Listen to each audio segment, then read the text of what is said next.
बिस्मिल्लाहिर्रहमानिर्रहीम। अस्सलाम वालेकुम।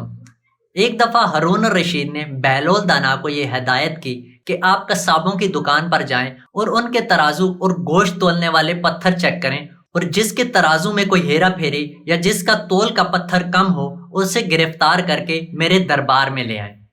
चनांचे बहलोल दाना बाजार पहुंचे। उन्होंने पहले ही कसाब का पत्थर जब चेक किया तो वो तोल में काफी कम था।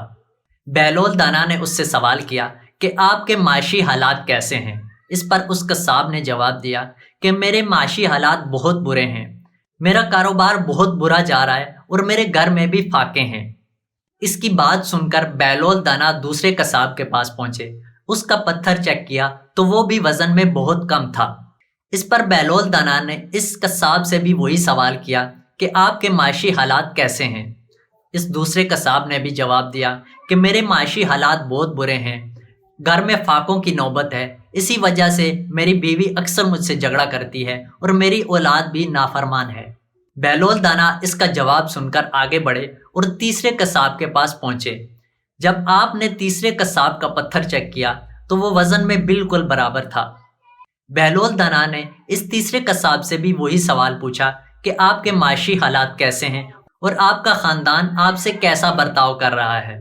तो वो तीसरा कसाब कहने लगा कि अल्हम्दुलिल्लाह मेरा कारोबार बहुत अच्छा जा रहा है, मेरी औलाद नेक और फर्मा बरदार है, मेरी बीवी मेरी बहुत खिदमत करती है। शाम को जब बहलोल दाना वापस दरबार आए तो हारून रशीद ने पूछा कि बाजार की क्या प्रोग्रेस है। तो बहलोल दाना ने जवाब दिया कि बाजार में अक्सर कसाबों के तोल के पत्थर मुकर्ररा वजन से काफी कम हैं। इस पर हारून रशीद बहलोल दाना से कहने लगे कि मैंने आपको हुक्म दिया था कि हर उस शख्स को पकड़कर मेरे दरबार में लाएं जो तोल में हेरा फेरी या जिसका पत्थर वजन में कम है। तो बहलोल दाना कहने लगे कि अल्लाह ताला इन लोगों को खुद सजा दे रहा है।